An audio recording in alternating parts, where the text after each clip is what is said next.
Hello viewers, আসসালামু আলাইকুম। আশা রাখি সবাই ভালো আছেন, আলহামদুলিল্লাহ। আজকে আপনাদের সাথে একটা গুরুত্বপূর্ণ বিষয় শেয়ার করব। সবাই কিন্তু মনোযোগ সহকারে ভিডিওটা দেখবেন এবং শেয়ার করবেন সর্বোচ্চ, যাতে করে সবাই সচেতন হয়ে যায়।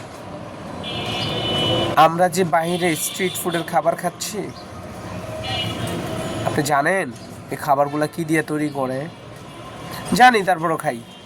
কিন্তু এইবার ভালো করে জানতে হবে কেন মানুষ এত অসুস্থ হচ্ছে।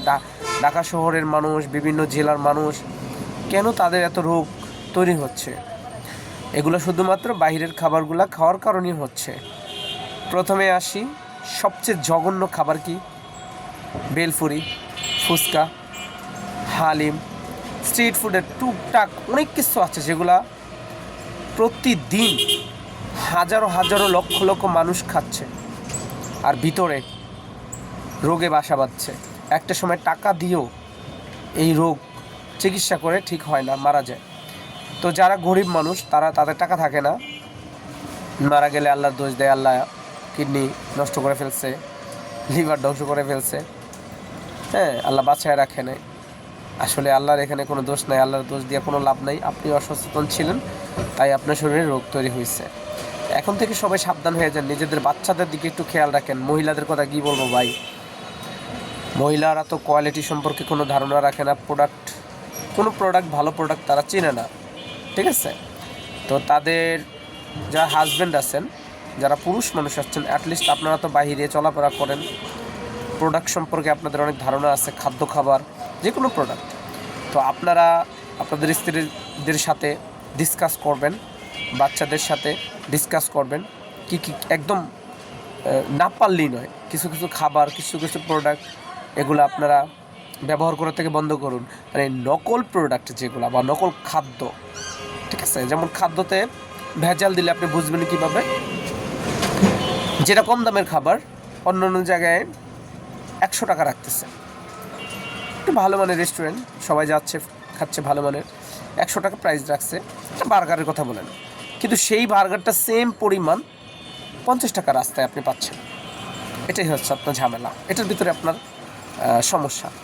যেমন আপনাকে মরা মুরগি দিতে পারে, পোড়া তেল দিতে পারে, এরকম হাজারো বৈষম্যতা আছে। যেমন কালার দেওয়া খাবার, জিলাপি থেকে শুরু করে প্রত্যেকটা জিনিসে আপনার পেঁয়াজু, তারপরে বেগুনি, চিংড়ি মাছের মাথা, মহিলাদের প্রিয় খাবার। সাবধান হয়ে যান, যেখানে এগুলো দেখবেন বৈষম্যতা, সেখানে প্রতিবাদ করুন। এখনই সময় আছে। ফুচকা, বেলপুরি এগুলো খাওয়া বন্ধ করে দেন, স্বাস্থ্য ঠিক হয়ে যাবে। কারণ এসব কথাগুলো কেন বলছি জানেন?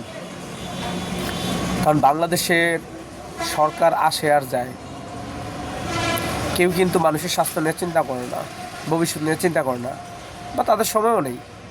তারা শুধু টাকা কামাতে আসছে, টাকা কামায় চলে যাচ্ছে, তাদের চিন্তা করতেছে, টুকটাক কিছু উন্নয়ন দেখাচ্ছে।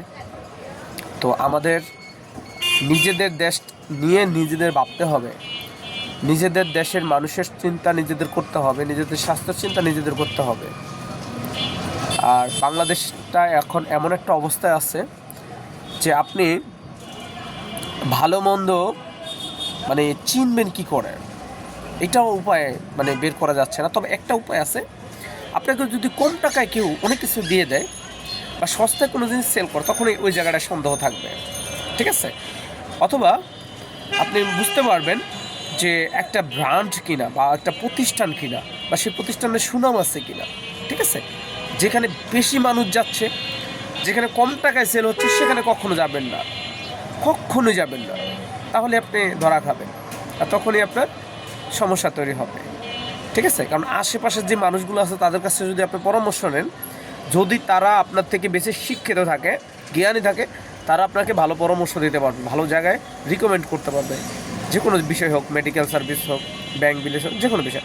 আর যারা আপনার থেকে কম পড়াশোনা করে, কিন্তু তারা ফটফট করবে, কিন্তু তাদের কিন্তু অতটা জ্ঞান নেই বা কোনো ধরনের জ্ঞান নেই, কিন্তু তারা আপনাকে পরামর্শ দেবে, এটা করো, সেটা করো। এটা মানে হচ্ছে কি জানেন, সে আপনার থেকেও মানে কম বোঝে, কিন্তু তার জ্ঞান নিয়ে আপনি চলতেছেন।